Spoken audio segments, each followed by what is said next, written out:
حضرت ابو الدرداء رضی اللہ تعالیٰ عنہ راوی رسول ہیں، فرماتے ہیں کہ حضور کائنات پیغمبر دو جہاں سرکار دو عالم صلی اللہ علیہ وآلہ وسلم نے ارشاد فرمایا کہ جو شخص اور جو بندہ یہ کلمات 7 مرتبہ صبح اور 7 مرتبہ شام کو کہہ لے اور صدقے دل کے ساتھ کہے، اللہ تبارک و تعالی اس بندے کی تمام غموں سے حفاظت فرمائیں گے اور اس کے دنیا اور آخرت کے تمام غم دور فرما دیتے ہیں۔ وہ الفاظ، وہ کلمات، وہ دعا یہ ہے: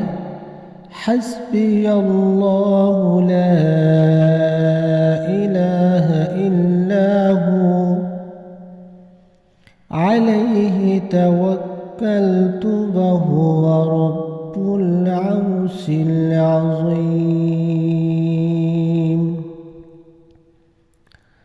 مجھے اللہ تعالیٰ ہی کی ذات کافی ہے، اس کے سوا کوئی معبود نہیں، اسی پر میں نے بھروسہ کیا اور وہی عرش عظیم کا مالک ہے۔ تو جو آدمی صبح اور شام یہ کلمات کہہ لے، اللہ تبارک و تعالیٰ اس بندے کے تمام غموں کو دور فرما دیتے ہیں، دنیا اور آخرت کے تمام غموں سے اس بندے کی حفاظت فرمائیں گے۔ یہ کلمات کوئی معمولی کلمات نہیں، یہ وہ کلمات ہیں جو میرے اور آپ کے پیارے پیغمبر حضرت محمد الرسول اللہ صلی اللہ علیہ وآلہ وسلم نے اپنے پیارے صحابی حضرت ابو الدرداء رضی اللہ تعالیٰ عنہ کو سکھائے اور امت کو ترغیب بھی دی کہ کوئی بھی انسان، کوئی بھی مرد، کوئی بھی عورت ان کلمات کو پڑھے گا،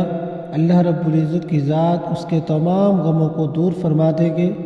تمام غموں سے اس بندے کی نجات فرمائیں گے، تمام غموں سے اس بندے کی حفاظت فرما دیتے ہیں۔